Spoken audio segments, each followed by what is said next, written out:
was a couple of months afterwards, I would just cry every day. And days when it didn't come up organically, I would use what I call tear porn. I would look at old photos. I would listen to songs because I wanted it. You wanted that release. You wanted those feelings out of you. Yeah. Totally. I have a playlist on my phone called Cry.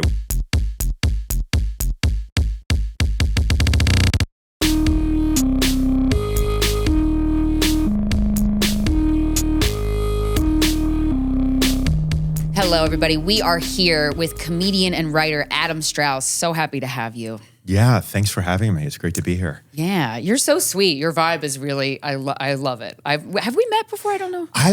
I'm almost sure we have, but it's this general, like being in the same broad, general New York stand-up universe. So I couldn't think of a specific occasion, but I'm sure we have. But I think it's been a long time since we've like overlapped in the space-time continuum. Yeah, okay, cool. Well, happy to have you here and to get to know you better. Corinne was telling me that we're really interested in kind of diving into this one particular topic of OCD, specifically how it permeates into relationships. And you were talking before, which I learned something new today. There is a specific type of OCD you can get diagnosed with called relationship OCD. So what say you to that, Adam? Yeah, and in fact, it's so common that it actually has its own acronym now, which is ROCD. ROCD, nice. And, part of me, I have a lot of skepticism and concern about the general sort of Western approach to mental health where everything is pathologized. And it's like, this is a discrete diagnosis that you qualify or don't qualify for. Because I think... So rigid. Yeah, exactly. And I think so much of this exists on a spectrum. Having said that, I think diagnoses can also be liberating when you realize, certainly when I was diagnosed with OCD. Yeah. And the form I was diagnosed with was not relationship OCD. What was it? So it's a subtype called decision-making OCD. And yeah, my story, I could trace sort of a little bit of it because it does actually relate to the relationship thing. Okay. It seems like people with OCD fall into two camps. Some people will say, I was born with it, or from my earliest memories, I had OCD. And then other people, it often can be traced to a specific, I'll use the word trauma, and it might not be what sometimes, people call capital T trauma, not necessarily some horrific, shattering thing, but some sort of event that caused like a lot of acute distress. Mm-hmm.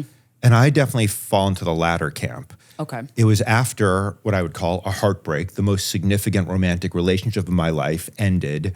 This was in 2003. We'd lived together for about 3 years at that point. And I didn't cry once. I didn't mourn the relationship in any way. Oh. I thought I was fine. Whoa. Part of my brain was like, oh, this is probably for the best. But what I did is I almost immediately, I didn't even register it at the time. It wasn't until years later that I realized the correlation. Very soon after this relationship ended, I suddenly lost my ability to make decisions, which sounds bizarre, but it just was like almost overnight. And are we talking like little things like what to order at a restaurant and big things? Yeah. Yeah. Both. Wow, that's frustrating. Yeah, it was paralyzing. This episode's gonna fucking flare my OCD so bad. I'm excited. Lena. Yeah, I wonder if because you didn't grieve it, normally, what is normal? There is no normal, but because you didn't cry and grieve it, then your brain was like, all right, well, we're going to use this energy for something, and it's going to rob you of your decision-making skills.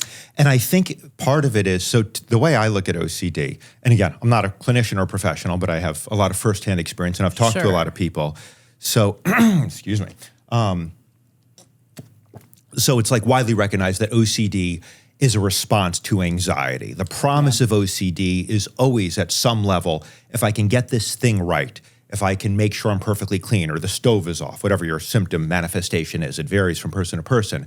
But if I get it right, then I won't have to feel these unwanted feelings. That's not conscious. Yeah. But that's sort of, I think, the promise, the way OCD seduces us is this idea that if I get this little thing right, then everything will be fine. I'm a good girl. Yeah, and sometimes it is about moral stuff and ethical stuff, and sometimes it's about death. Death, absolutely. Something terrible isn't going to happen to me or a loved one, but it really is about getting some feeling of safety, of certainty, of completion.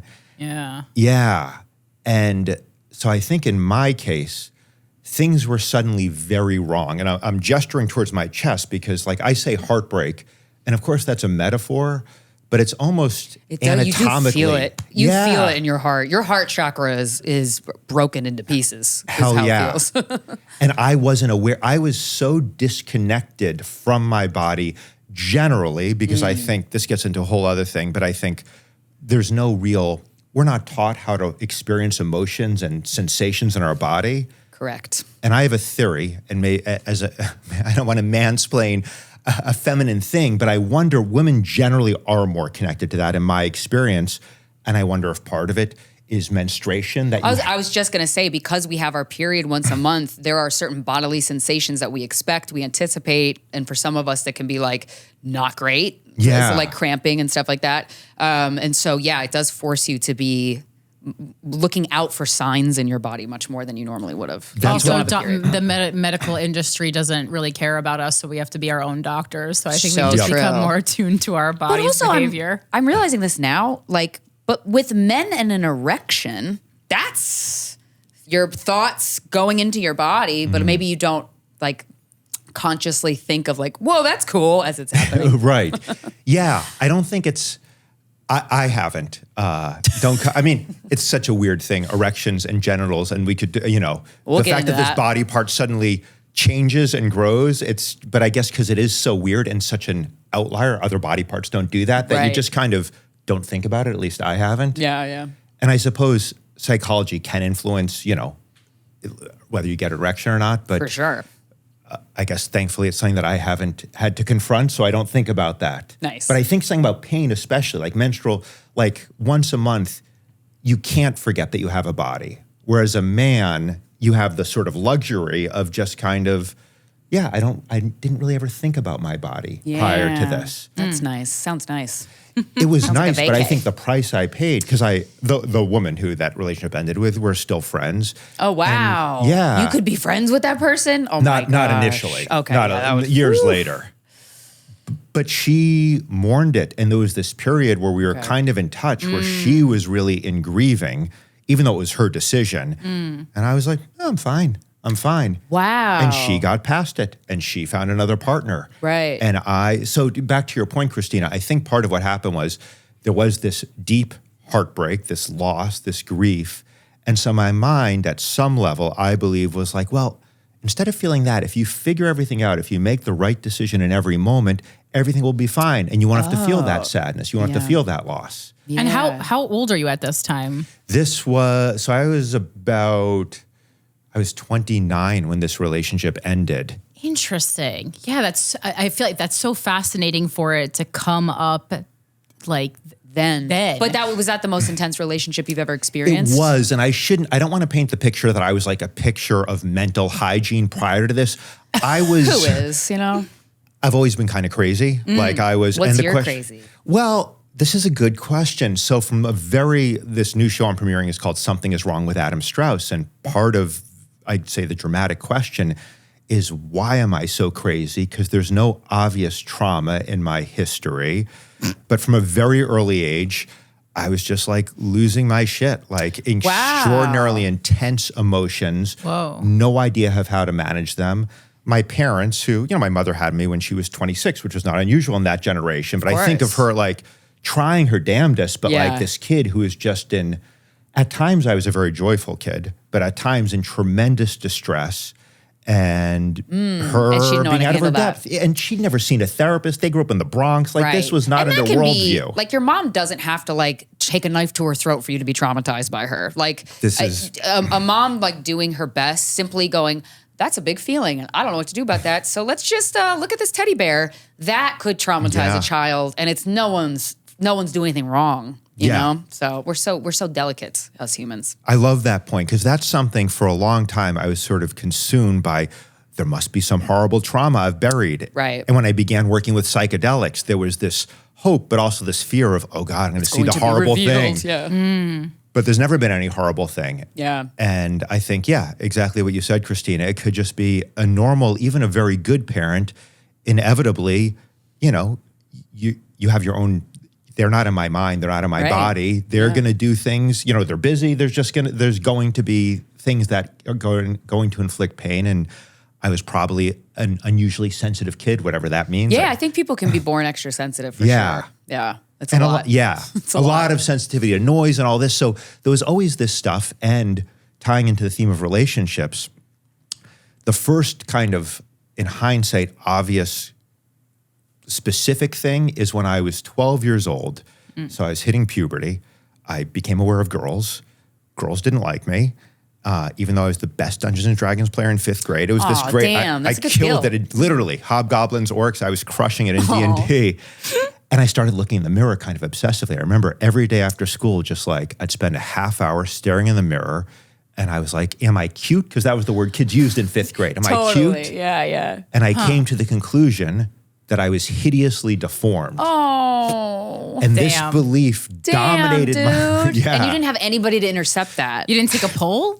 So Right. I mean, that could have done more damage, though. And I was already in kids are therapy because of these incredibly... I'd get in these very intense fights with my mom, but I never told the therapist about this because to me, I was a hyperlogical little kid. This was just a physical fact. This was not a mental disorder. You just were deformed, and that it is. My lips specifically, I was convinced that you told me about this. Yeah. What? Your lips? Yeah. I mean, I do have, now I would say voluptuous lips. Yeah, they're great. Yeah, I like them now. But at that age, and I wonder if, there's so many layers here. Maybe it was an externalization of some sense of shame for the fights. Or I read a lot about childhood trauma, especially lately. And I've been rereading a lot of books, revisiting books. And what I was saying earlier about like the mom could just not know how to handle your big emotion and that could legitimately scar you, but no one's doing anything wrong there.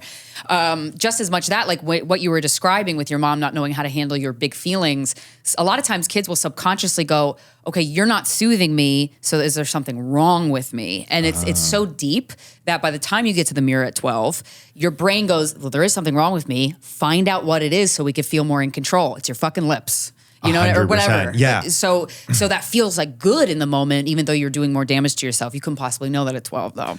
And I think there was a satisfaction where it's like, well, at least now I have an answer. And this kind of explained everything. This is why things feel wrong. This is why girls don't like me. This is why, I didn't really have a lot of friends at that age or any friends, to be frank. So it made narrative sense, but it was also like this sort of, social death sentence in my mind. And so now I know today this is what would be called body dysmorphic disorder, which is part of the OCD spectrum. Oh, I didn't know that. Yeah. And so when to me, shockingly at the time, I got my first girlfriend when I was 18.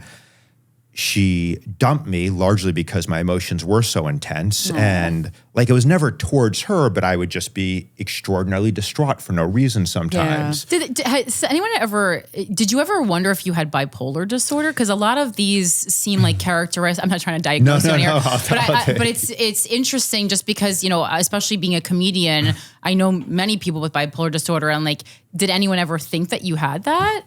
Well, so so basically so she dumped me. Yeah. I flipped out. I like punched in a car window and I just couldn't handle and I wound up in a mental hospital for 2 weeks. This is so interesting. Why? You're so gentle. I could never see you doing this. I'm like, that's totally a move I would fucking do. Why the mental, like, did you put yourself there or did somebody else say? All right. Well, so the whole story is I went to a psych ER.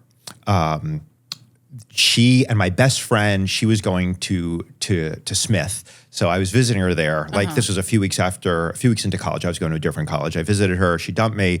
I freaked out. My best friend drove up, picked me up, dropped me off at my parents' place. I was still freaking out. They brought me into a psych ER or brought me to the ER. And they were like, we're going to commit you. And as soon as they said that, I was like, oh man. I was like, no, I'm fine. I'm fine. Yeah. And they're like, are you sure? And I was like, yeah. And they let me go. And then 3 days later, I just freaked out. And by freaked out, I meant the emotions were so intense, I just couldn't handle it. Yeah. And so oh man. My parents brought me to a mental hospital and, voluntarily, but once you're in there, you can't leave. Right. Yeah. And that's not always a gentle place. Like as somebody, I have very big emotions that a lot of people don't know how to handle. I'm finally learning how to handle them for the first time. But like when you are like that, you need to be approached with curiosity instead of like what the fuck? Get him in there. Like, Right. you know, like sometimes people just get so scared over big emotions. And I don't know if you internalize that as a shameful thing when you would see that mirrored in other people, like that they couldn't handle it. Did you? Certainly I actually never thought about that specifically the way you're putting it, but it does ring true. I think there was a sense with my mother particularly because, you know, she was the caregiver. My father, you know, was there but worked long hours, that she couldn't handle my emotions and that I was causing her suffering, which I was, but I look at it now as like, it wasn't my fault. Yeah, exactly. Like that's what kids do and with parents. Suffer. Yeah, parents suffer emotionally by having kids, like blanket. Yeah. And I think it was very hard for her because on one hand, she wanted this to stop because it was hard for her. And clearly I was in distress. Yeah. I think she didn't want to shame me, but I think shame was an almost inevitable outcome of this narrative that she's good, she's a good mom, I'm making her cry a lot, I'm a bad kid. You shamed yourself before anybody else had the opportunity to. And that's a control thing that feels like I used to ground myself before my parents would. Because I'm like, I know, ground for 2 weeks, I'm not going to leave my room. Like, and they're like, what? Okay. And so, that internalized shit. Kids are really kind of, their nervous system is really fascinating. A child's nervous system is really fascinating because there's a lot of automatic things and processes that happen that just go over the kid's head until you're fucking 40 having a meltdown at an Applebee's, you know, or whatever. Yeah, and I think go over adults' heads. And at least in this society where there's just such, I think I can go into a whole rant, but I think psychotherapy can be helpful, but most psychotherapy is just like a brain, the therapist's brain trying to fix the patient's brain. It ignores the 97% of our mass, which is our body, which is where emotions live. And so to answer your question, though, in terms of curiosity, when I went to the mental hospital and the bipolar thing, yes, the mental hospital, it was a good mental hospital, but there was a sense of like, okay, you know, we need to keep you under control. But I was assigned to a doctor who is really gifted, really compassionate, and curious. Good. Oh, that's great. And so one of the things he entertained was, could this be bipolar? Right. And again, I was 18. I don't remember all the details, but I did some tests and it was determined, briefly, it was thought maybe I had the type of bipolar where you're not really manic, but it's sort of cyclical depression. Right. And also 18 sometimes is a little young to even be diagnosed. Sometimes it doesn't even show itself until like mid-20s. Yeah. So I wasn't diagnosed with that, but I also wasn't diagnosed with OCD. I was diagnosed there with generalized anxiety disorder. God. Which, that's not helpful. I know. Like I could have said that. Yeah, Right. we're humans on this earth. I hate that one. Yeah. Yeah, because it doesn't seem like feels like a shit I feel diagnosis. like when you were saying like there's relief in a diagnosis, like again, I self-diagnosed when I was 12. I just went to the library and I said, this is not fucking normal. And Really? I went through a bunch of books and I just figured it out. And I remember feeling a lot of relief because I was like just touching a light switch 18 times. I don't see anyone else doing this. This is not normal. But that's crazy. Okay, so you're diagnosed, and then what happens from here? So I got out of the mental hospital, and then something amazing happened. I went back to college, and I started getting a fair amount of female attention. And like there was a certain moment. You grew into those lips. Where I realized like, oh, I'm not hideously deformed. Yeah, you have to see it mirrored in other people sometimes to go, okay, now I can safely think this about myself. There was this one moment where I was hooking up with this girl in my dorm, and her roommate hated me for no good reason, which of course made me desperate to win her roommate's approval, which is, as a comedian, I want to win everyone over. Yeah. And I remember this girl, she was 17 or 18, whatever, we'd just make out in the laundry room. But she told me, she's like, something like, even Tanaz, her roommate who hated me, said like, you're one of the only cute guys in our dorm. And the fact that someone who didn't like me would concede this, it just like, it switched. I was like, oh, I guess I'm not a horrible monster. Yeah. And there was that one thing could change the impression you have of yourself for the rest of your life. Totally. And there was this sense of like, oh, now my life, because I had, I think, part of the comfort of this, not diagnosis, but this sort of narrative where what's wrong with me is my lips, is it gave me an explanation and a hope that like, well, or not, at least I know what's wrong. Yeah. So now that suddenly this thing isn't wrong, my life is going to be great, but I still felt this deep feeling of something being wrong, and now I didn't know what it was. Yeah, right. Now I'm wondering if my reverse body dysmorphia is the characteristic of OCD. Like legit. Whatever, though, that's a good one. So like the story you're telling where like you didn't think you were attractive, like basically until I was in college, no one hit on me, and then people started hitting me on me a lot, but I never thought I was ugly. I just thought people were stupid and they didn't get my look. Hell yeah. Like, I mean, that's the safer I'm like, is that an anxiety disorder? But that didn't give you any anxiety. That actually made you like, that seems adaptive. It's a different form of crazy, I suppose.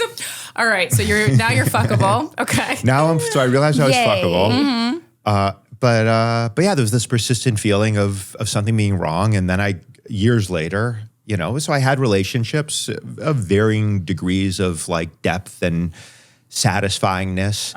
And then I really, really fell in love. And then when that relationship ended, so I didn't have OCD. I didn't have difficulty making decisions. Sure. I just had sort of this deep-seated sense of something being wrong.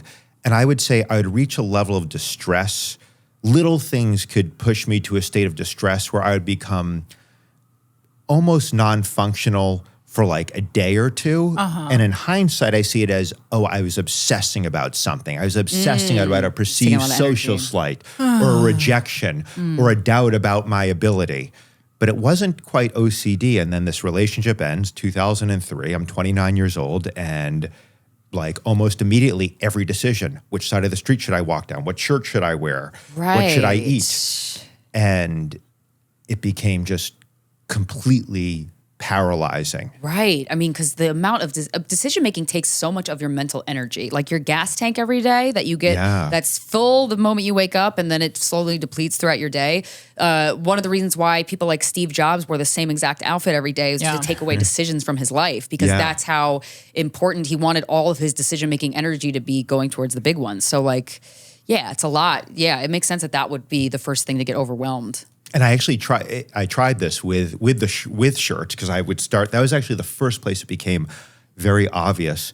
Was I'd never given much thought to fashion or anything, but I was getting completely paralyzed getting dressed every morning. So I was like, let me just figure out which of my shirts is my best shirt. Okay, yeah. And I remember this so clearly, and this is in my show, The Mushroom Cure, which is the story of me treating my OCD with psychedelics. So I go to H&M and I buy 10 copies of that shirt. It was like a cartoon character. And then I'm leaving the store and I'm like, oh, no, I should get 11, because H&M, like their shit breaks. It wears out quickly. And I remember the look on the woman's face at the register. Like she was already like what's up okay, with baby? Yeah, I come back with one more shirt. And this approach worked for like a week or two, but then the shirts, like some had little stains, some had shrunk in the wash. So now I had to figure out these minute. That would drive me up a fucking wall. And it did. And and this is sort of the theme of OCD, is the more you try to manage or to control it, it always finds a way to slip by and actually insinuate itself more. Oof, that sucks. Yeah. And it really just was totally debilitating for many years. How long did it take you to trace that to the breakup? It was actually when I started doing this solo show, and I was working with a director on it, and he was the one who noted it. He was like, wait, I'd never made the connection. Helpful. Yeah. Yeah, it was years and years later, I'd never made the connection. Because in my mind, there wasn't a connection. It was just, I got to get everything right. If you'd said to me again at that point in time, are you sad? Is your heart broken? I would have said, no. I was so cut off from it. Did you eventually grieve? Yes. Okay. Yes. Okay. Yeah. I'm like, what did that look like? Oh God. Waterworks. I mean, I still grieve. Not just that, but I feel like all grief is kind of connected. And sure, yeah. I cry a lot now. Yeah, waterworks. I mean, this is psychedelics, where the first time I really, really sobbed was on. Oh, it opened something up for you. Yeah. And how many years later was it? God. Oh, I mean, a heartbreaking number of years later that I really. 5 years later, I think was when I first started to like open those floodgates. That's such a long time to carry that around. Yeah. And this is, I think, why the OCD was so entrenched, because the more I denied or didn't experience that, at some level, I knew it was there. Yeah. So at some part of my brain was like, we really have to protect him from that, because if he experiences it now, it's going to be even You're worse. You're going to die, is what your brain tells you. Yeah. So it was, at some level, I think some childlike part of me, or a very young part, thought like I could literally not survive this heartbreak. Yeah. Yep. Yeah. That makes a lot of sense. So what did the crying look like when you finally started doing it? Like, so you said the first time you sobbed was assisted by the shrooms? Yeah, yeah. Dude, shrooms I love psychedelics, and I'm really interested in what they can do for your nervous system and your brain. And I've done ketamine infusions, and they've been so helpful. And it is all of this. It's a sense of control. When you feel a lack of control as a kid for whatever reason, purposeful or accidental, in terms of what was done to you, you internalize that for the rest of your life until you really chip away at it. And we're so accustomed to like, here's my wound, and we have to all work around it so that this doesn't get poked. But really, you got to take the scraper and fucking scrape the decay out of your wound. Yeah. Which sounds like that's what you did. I love that metaphor. Yeah. Yeah. And I think the decay, if I'm going to extend that metaphor, wasn't the grief or the loss. It was my trying to avoid it. That had allowed it to fester. Yeah. I hadn't irrigated the wound with my tears, so to speak. Like, right. And so, I mean, it was glorious. I remember that. And it was... And I love a good cry. And after that first psychedelic-assisted cry, I think it was a couple of months afterwards, I would just cry every day. And days when it didn't come up organically, I would use what I call tear porn. I would look at old photos. I would listen to songs because I wanted it. You wanted that release. Yeah. You wanted those feelings out of you. Yeah. Totally. Absolutely. That's so, it's and I so still weird. do that. I have a playlist on my phone called Cry, where it's just like, and I'll put calendar reminders too. I'm like, oh shit. If I find myself like getting furious because the subway is 7 minutes late, that's a clue like, wait, when was the last time you cried, dude? Oh, it's been 2 weeks? Totally, that's very Because I just smart. start to shut down, and anger starts to paper over the sadness, and then it gets expressed to people or entities like the subway that really, not that the subway isn't deserving of scorn, but really if I feel grief, then that undercuts a lot of the anger, it undercuts a lot of the control. Yeah. But parts of my being have developed to try to protect me from grief because it thinks it's scary. So I have to kind of consciously be like, all right, it's time to cry. Yeah, and I always like reminding myself, there's so many studies out there that say that body-to-body touch is so important for a baby. And also the mother specifically's facial reactions to the baby experiencing the mother experiencing them. So like you could have a mom, I'm like, wonder if you had a mom with like fucking Botox and you couldn't understand what her emotions were, if that would fuck up a baby. But there's so many studies about World War II orphans and how they got the food they needed and the diaper changes, but they didn't get the touch, that connection. And so they didn't feel safe. And a lot of them died because of that. And so we're just so damn sensitive that something along the way of mom not knowing how to handle my big emotions, well, there's got to be something wrong with me because there's not something wrong with her. Because if I knew there was something wrong with her, then I would panic as a child. So yeah, there's a great quote that someone told me, which it's from some psychologist or psychiatrist, but like better to be a devil in a world of angels than to basically better to think that you're the problem than your parents, who are essentially your gods when you're a little baby, are the problem. That's much more terrifying. Totally. Totally. So blame yourself. And, this wasn't conscious, but I think a lot of that probably was operating. And so. It's so funny. Like if you don't nip that shit in the bud, it will show up. It'll show up in OCD. It'll show up in narcissism. It'll show up as borderline personality disorder. It always shows up. You can't escape it. Yeah. Life is like a haunted house. Well, yeah. And so that's how you got diagnosed. And then we move on to the relationship you just got out of, and that's where the relationship, or are you still in it? This is a good question. It depends when this airs too. Oh God. We've all been there. We've all been there. So to trace it so after this heartbreak, in my mind, it's so crazy now, but it was like, all right, this relationship didn't work. So now I'll just find someone like who is even better than this person who I lost. Right. Because if I don't find someone better, then losing this person was a huge mistake. But if I find someone better, then hey, I don't have to mourn it. So then that's the part where for me, it's like you're like, I don't think that's an OCD thought though. I was like, I have that thought all the time. Yeah. Like I fucking better find someone better so I stop being sad. Like if anything, that's like spite. Yeah. I think there was an element of spite, and I think the way it manifested for me, and I didn't see this until years later, and we'll get to that, but essentially, and this is the part where, one of the many parts where like, is this OCD or is this normal? Or I think it's on a spectrum, but for me, what happened for the next 19 fucking years of my life. Oh. And 19 prime years where people get married, have families, is generally I'd meet women, and at some point, usually pretty early on, there was some reason they weren't the right person, some perceived flaw. Like, what's an example of a perceived flaw? It could be, and I know this is not sympathetic or likable, but It's it could fine. be something Be honest. physical. Yeah, of Often course. it could be something physical. It generally was one of two categories, and it was an either or. Either the physical attraction is there, but we just don't have great conversation. The intellectual connection isn't there. That's fair. Or we have great conversation, but I'm not totally nose attracted is to weird. her. Right, yeah, right. it could be that like persnickety and bizarre. and That sounds like you trying to control the situation and be like, well, I'm not going to enter this because of this flaw, so I'm going to save myself from this heartache. Good for me. Job Yeah, done. exactly. But And- like, you do have to look at someone's like fucking face for the rest of your life. If True. you're, so I mean, there's been If their some face times when I'm bothers like, you. I there's definitely been times when I've been dating someone and I'm like, I like this person's energy, but I don't know if I could look at Can't this look at that face, face, or yeah. if I like this person's face, but I'm like, this person bores me to tears. Yeah, and this is what's tricky about this, I think, for maybe not everyone, but a lot of people is, like Freud said, love and work. Those are the two big things in life. What do we do, with career, profession, and what do we do with relationships?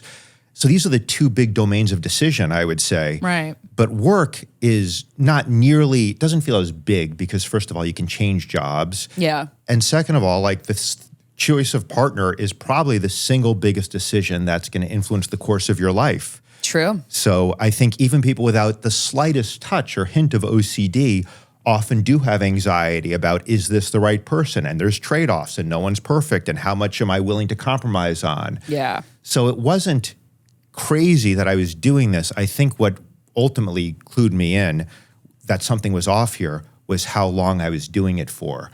And my narrative in my mind was like, oh, the right relationship is just around the corner, especially as the OCD started to get better. Because there was a period of time where I clearly was not in a place to, I was just very fucked up and not even dysfunctional, non-functional for years. Like stay in bed all day or just crying on the streets?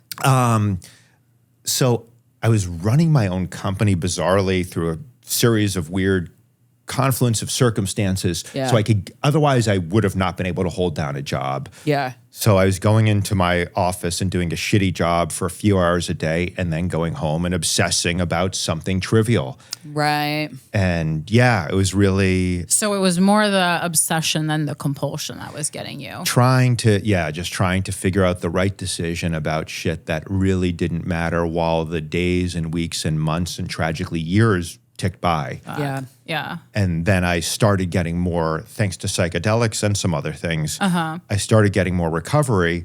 And my sense was like, okay, now I'm in a place where I can really, and I recognized that, I'd never mourned this relationship. Now I've mourned it. Now I can finally have the relationship I want, but not with this person. Her nose isn't, not with this person. Right. She used the word Zen Diagram instead of Venn diagram, which happened. And I feel like that's justified. How can you go through life thinking it's Zen Diagram? Right. Although Zen Diagram sounds nice, It does sound nice. but it's not correct. What And a she funny said it reason repeatedly. to I was end a like, is she fucking relationship. Wait, testing really? me? It was a weird. Repeatedly, that's weird. Yes. Did you ever go, that's not that word? What conversations were you having that Venn diagram even came Come up that much? multiple times. Great We question. were talking about arts and marketing and like trying to market some of my shows. And she's like, well, you need to find the Zen diagram if people are interested in psychedelics and like theater. Did you ever once think of just like correcting her and moving on? I After you did don't correct her eventually. after a couple times, I it's think like, shit. Now I got to scream at her. I think what the reason it was a red flag, but this is weird that I thought about this. I was like, how could she go through this point in her life with no one having corrected her? Maybe people just don't give a fuck about this person. Maybe I already had some concern. That's so deep. But also, too, you don't have the spark with this person enough.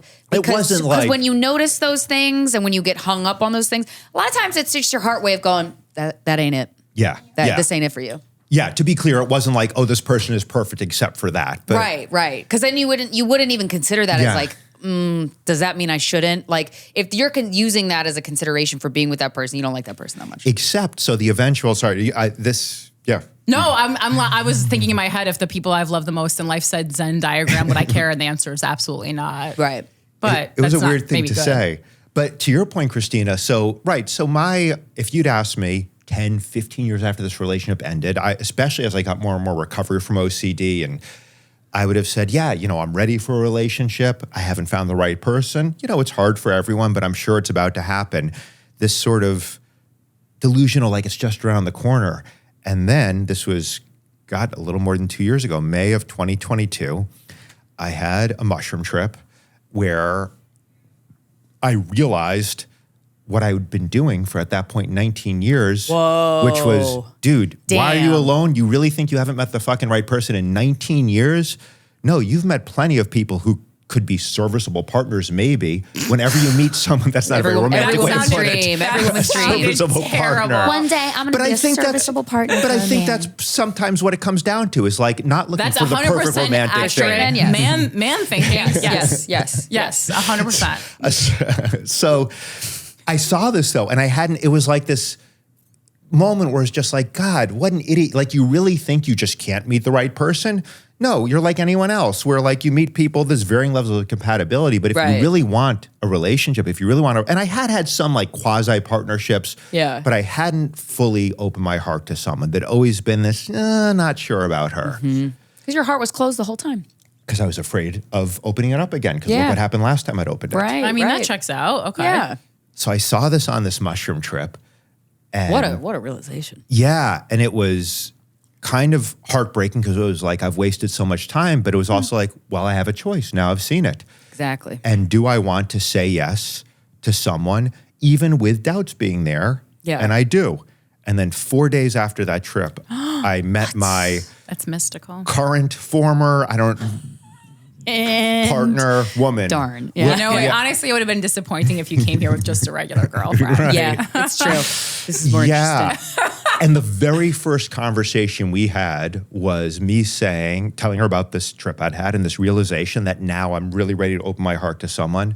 And her saying she had basically had the opposite realization recently, which is I need to close off. she'd realized she'd been running 2 relationships to avoid a deep fear of being alone. And now she was committed to being alone for a long time. Oh, shit. But she wasn't. Well, it's so funny, because if we'd had this conversation before this mushroom trip, I would have done something. I'm not proud to say this, but I know what I would have done. I would have fucking ignored what she said. I would have tried to make something happen. I'd be like, because She doesn't mean this challenge accepted, baby. she's beautiful. We have great conversation. Like, Right. I'm just gonna. And if I had tried to make something happen, she's Greek. She's very blunt. She would have shut it down and never okay. talked to me again. Gotcha. But because I'd had this mushroom trip, I was like, oh, okay, she's not the one. Yeah. We're looking for different things. I know what I want. You know what you want. We can just be friends. Yeah. And so I totally backed off. Oh, And women love that. Yes. And that predictably. Women fucking love that. Like, I was so Do we? I unconcerned. don't like that. Well, meaning like if I was in a position in my life where I'm like, I'm not ready for, I don't want to do that. I need to be alone. Oh, that he respected And the something guy- that we said. Exactly. Yeah, I like that. Yeah. That's really what it is. Yeah. And I wouldn't have. And I So wouldn't have horny been that. for respect. Yeah. Okay. So you respected what she So said. I backed She was off like, completely, and because of that, it allowed something, and something happened very quickly. And this, Where did you meet 4 days later? Streets. How would I call it? A psychedelic conference, let's call it. Oh, It was a okay. sort of an That's after party for a cute. psychedelic conference. She worked cool. for a Shared psychedelic interests. I organization. was gonna say you already have some pretty major common ground there. Yeah, we do. We'd actually met prior to this on a Zoom call because she worked for the psychedelic okay. organization that was helping promote my show, The Mushroom Cure. cool. But, I'd seen her. She's very beautiful, much younger than me. And I was like, oh, I'm not even not even going to try. Yeah. Right. But yeah, so the first time we connected in person was 4 days later. And very quickly it turned into like a significant thing. Wow. And Now, do you have to be wary of that with the OCD, with like jumping into something too much? Like love bombing or getting obsessed with a person? Because I definitely get obsessed with people, but I can avoid like acting on it, but I still ruminate about them. because of the circumstances, I didn't have room to be obsessed with her because we were spending almost all our time together, because it turned out she was going back to Greece in a few weeks. And so we just... okay. Then she was coming back to the Bay Area, but I was going to be back in New York. So we basically wound up spending almost the entirety of like the next 3 weeks together. Oh, wow. Then she invites me to Greece for the summer. Oh, what? Okay. So romantic. For like a month. And I love that your reaction is so romantic. I go, oh boy, this went way too fast. And in I'm hindsight, like, that's exactly my speed. Sign me up. Yeah, and like a part of me was like, oh, this is moving fast, but I was also like, fuck, I'm good at manifesting. Like I had this realization. And the amazing thing to me is I had thought, okay, if I want to open my heart, I'm going to be opening my heart with doubt of like, I don't know about this person. Yeah, they can both exist. But I had no doubt about her. I was just like, this is perfect. Like the conversation is amazing. The physical attraction is totally there. Yeah. Everything is like, there were no compromises. So that was the mushroom cure? No, this is the mushroom cure is years ago. This is the new. It was the titty cure. No, I meant like you were cured internally from, I mean, it just seems like all of a sudden. From finding a flaw, or was she just. The decision making was gone. okay. Like, the problem was psychedelics gone. do clean house pretty quickly. It's an interesting question for me because like part of me is like, well, I can look at these 19 years prior to this relationship and say, well, there's any number of people who, if I really was aware of like what I was doing and committed to opening my heart, I'm sure we could have had, not sure, who knows, relationships are always tricky, but like it feels like there's a good chance. You also would have, I think when you're at that place, you attract a different caliber of person. So when you're in the place that you were in for 19 years, you were attracting a certain caliber of woman that you would not have swooned over because you weren't right with yourself and you weren't sure why. And then you got right with yourself in terms of connecting these major dots, which is I love those moments. I live for those moments because they're really, the rest of your life's going to be better now. Like it's rare to go back on that. Like you could notice yourself sliding, but you catch it right away. So it seems like, the second you cleared that, you are attracting a different caliber of woman. And and I think that's part of it because I look back over those 19 years and I feel like on one hand, like if I'd made different choices, maybe I would have kids now and be married. Right. But I also look back to your point, Krystyna, I don't think I could have had with any of those people what I have with this woman. Yeah. Or had. I don't know what tense to use. It's very well. What's the deal? Do you want to talk it out? We're really good at relationship advice. I would love it. So the deal is, she was very clear. This first conversation, she's not looking for something significant. It turned into something significant, but periodically so this has been a little bit more than 2 years. Okay. Every once in a while, this would flare up for her. This sense of like, I know that if I'm not with her, I want to be in a partnership with someone. Yeah. What she'd say is, I know if I'm not with you, I don't want to be with anyone. Okay. And her answer, that's so sexy though. Doesn't that just like fuel you? Love that answer. In what way?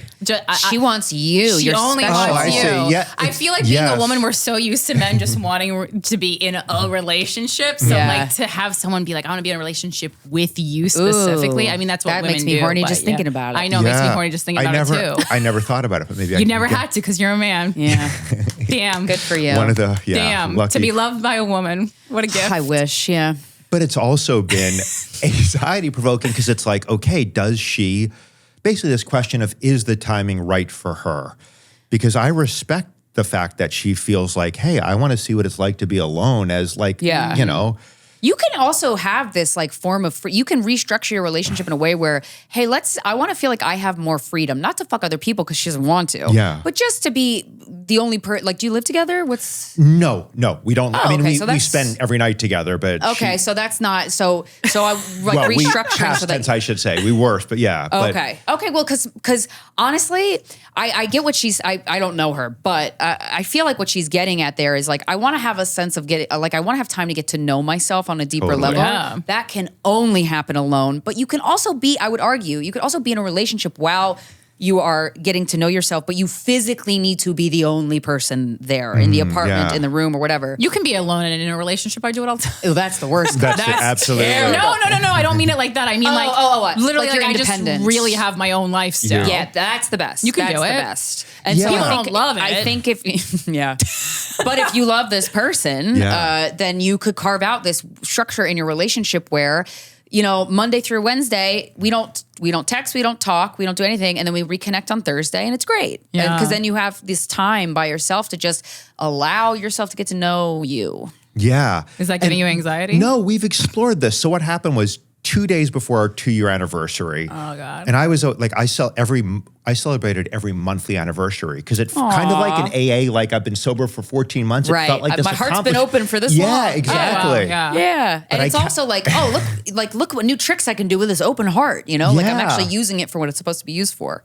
Yeah, and let me just say, I mean, not to brag, but like this relationship exceeded what I thought was possible for you on every level. Just like every disgusting, saccharine cliche. Like she's absolutely my best friend. Like the sex is, in my past experience, like the sex, it kind of hits a peak maybe 8 to 12 months, and then it kept getting better and better. We kept discovering new things, and not like reading just organically, being like, that's like, beautiful. So it felt, and for her too, like this is just such a rare, precious thing, but also.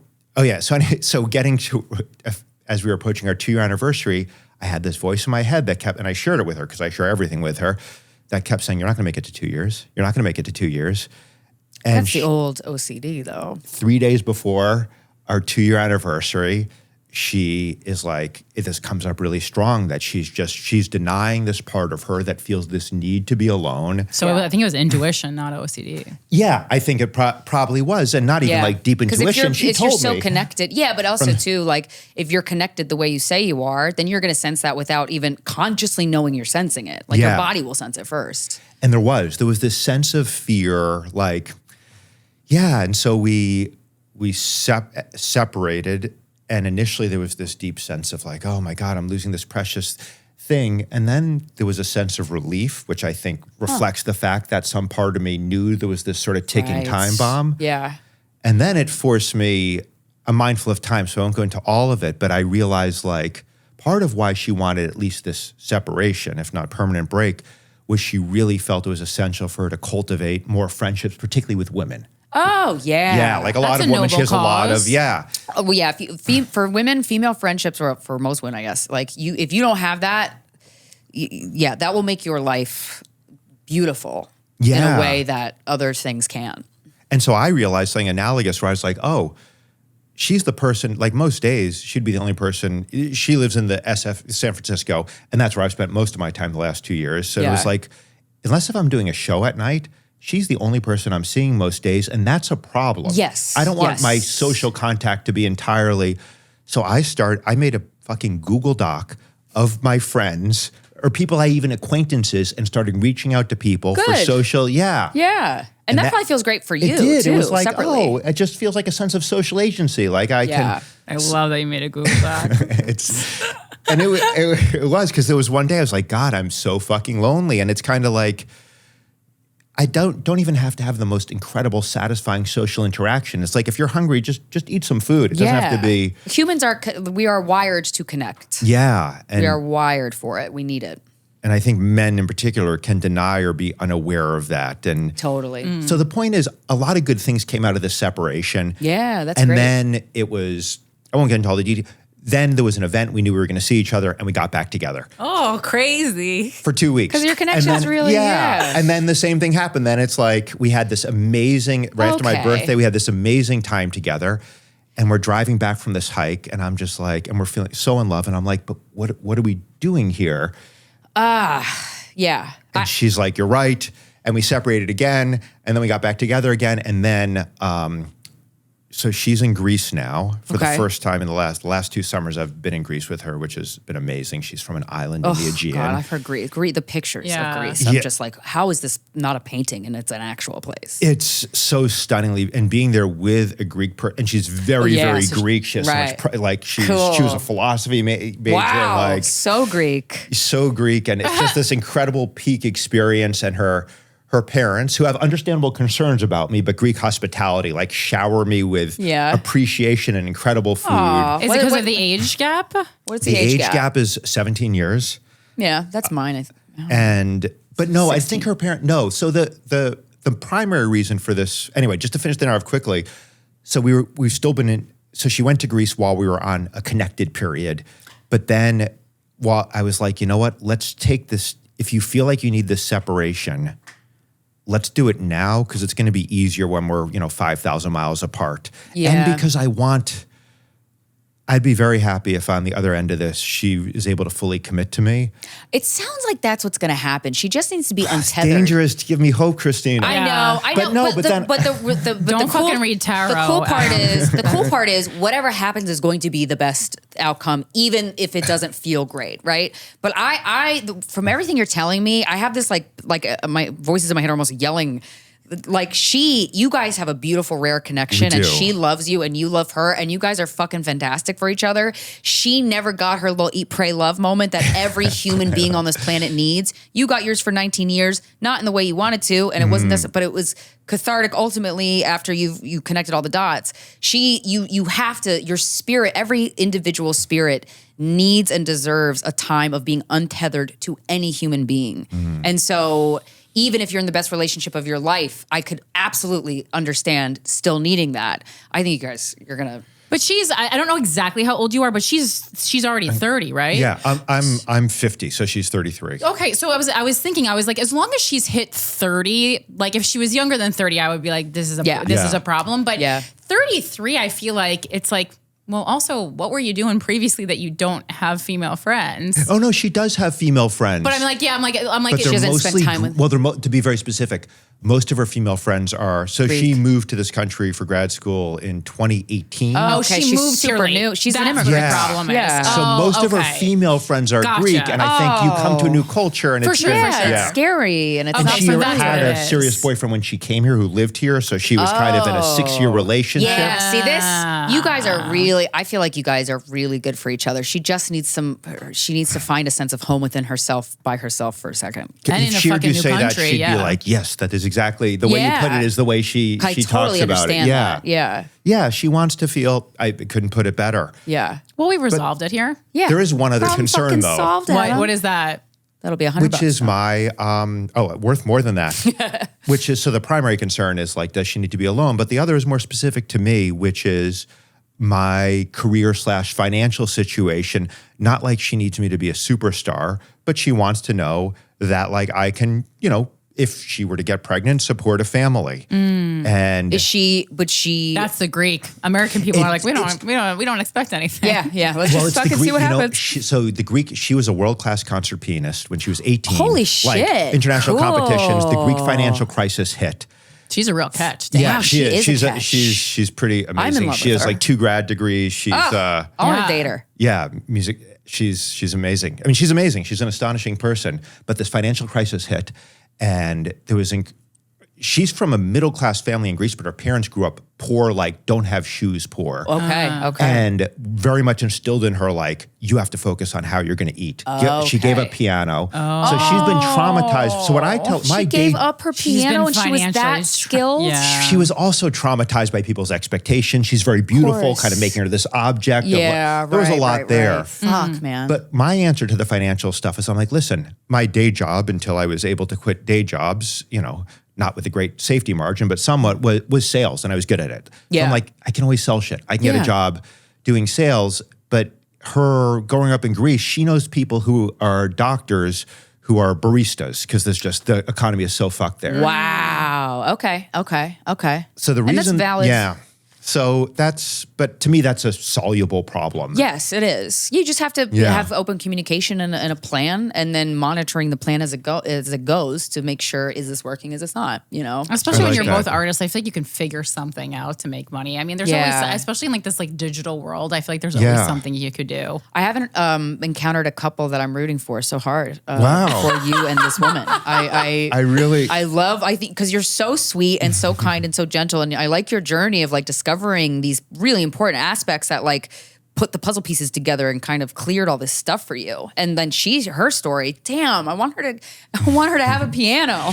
Well, she started playing again. Piano. Good. Yeah. So she's felt disconnected from herself for all those reasons. And it's like, that's so interesting because it's just proof that like two people could be so good for each other and so great, but if there are these internal factors, it's not happening. Like, so as for her at this moment in time. Yeah. But it can happen after you just, give space. Yeah. yeah, I mean, the timing is a lot of it. And yeah, so hopefully we can pause what we're doing and time proceeds for each of us individually. And also, yeah. And you can sleep soundly knowing you bagged a young hottie. So I did. Thank you. Yes, that's the reaction every man wants. His lips are fuckable. Another classic guys we fucked love story. Adam, where can people find you? What do you want them to know about you? Well, they should know about me that right now I'm so she has said you are single now. Say you're technically single? I'm technically single. That's what as a dude. No. But I was at a dance party yesterday, Corinne. Yes. As you know, I love these outdoor daytime dance parties. This is a running joke. That's cool. This is a running love joke dancing. between us because you said something. It's called a dance party. It's a party you dance at. He explained a joke on stage as a dance party, and I got off stage and I was like, "Great, Seb, but what the fuck is a dance party?" I was like, "It's just a party. Like, who calls it a dance party?" A party where the focus is dancing. You gotta dance, my or else God. like, why are you at this party? Exactly. So you were at a dance party and then you fell in love again? No, and there's just a lot of attractive women there. But I'm feeling like Must be nice. I'm feeling like in this moment, I'm like, this is how we left things with my, it's funny, on stage early on in the relationship, I was talking about her on stage and I was calling her my pre-girlfriend, like pre-diabetes. If I don't make behavioral changes, she's going to turn into my girlfriend. That's very funny. And so now she's like, I was like, are you my ex-girlfriend? And she's like, call me your post-girlfriend. So, Oh my gosh. but I felt like at this That's party, sweet. I'm like, so she has said, like, I'm not constraining you at all. You're free to do whatever you want to do. Oh, that's very I clear. haven't felt a desire, nor, let me be honest, I'm a dude. You felt a I little haven't- bit of a desire if you're going to publicly tell the entire haven't- guys we I fucked haven't- audience. I haven't Yeah, you don't seen- tell our show that you're was single mostly unless a you're trying to get joke. some tits Once and it- I DMs. asked you what you wanted to. I mean, you did the right thing though, because I feel did. like You did. men on the show, like you got to make it known. Yeah. Got it. I don't know what I am, and I don't know what I will be when this airs. love But that. aside from my, I'm mysterious and hard to pin gonna help down. you find I'm it, sensitive boy. and self-aware. So funny. No, but that aside, stuff to publicize. Yeah, artistically. Artistic, right? Not related, just status. Okay. I'm very close with my mother in a healthy way. All right. Is there such a thing? No, so I, like everyone else in the world, I have inspired by you guys, maybe partially. I have a new podcast coming out called Obsessed with Adam Strauss about Perfect name. my obsessions, but also other people's obsessions that may blend into OCD or may just be more of a I love healthy obsessions. obsession. That's fun. But the stuff that That you is really fun. fixate on. That's a great theme for a podcast. Yeah, I Yeah. love that. Thank you. Yeah, I'd love to have you guys on. Yeah. We'll do I it. know, yeah. And then I have a new solo show whose name is almost certainly going to change before it opens in San Francisco in October, but the current working title is Something is Wrong with Adam Strauss. Awesome. And then I do stand up in various places, and I'm on social media periodically. What's your handle? My name is Adam Strauss. That was taken, so it's Adam like ATOMSTRA. Oh. It's too, I don't like it though. I don't think Unless of you myself. were nerdy about science and like loved molecules, I'd be like, eh. It's Feels too, right for you though. It kind of is on brand, Yeah. but it's like clever, but clever in an obvious way that I kind of Right. But Well, that maybe is just think about it a little bit more. yeah. If I have That'll help. just obsess about it longer. That's the answer to all Ask the your problems. brain what it thinks. Yeah. Oh, it has my lots God. of opinions. Well, thank you so much Yeah. for sharing your story. That was very interesting. I know a lot Yeah. of people who have been wanting to do a whole episode about OCD. So here we are. This has been Guys We Fucked. Thanks for solving my problems. Yeah, very invested all in your gonna work journey, out for Adam. you. Yeah. You need to keep us updated. Yeah, I will. So I here we will. go. This is like basically like Garth Brooks, the biography of Garth Brooks. He just leaves for Nashville and then he becomes famous. And you're like, this is the fucking worst story I've ever heard. This has been Guys We Fucked, the anti-slut shaming podcast. We'll talk to why you you smile so much. next Friday.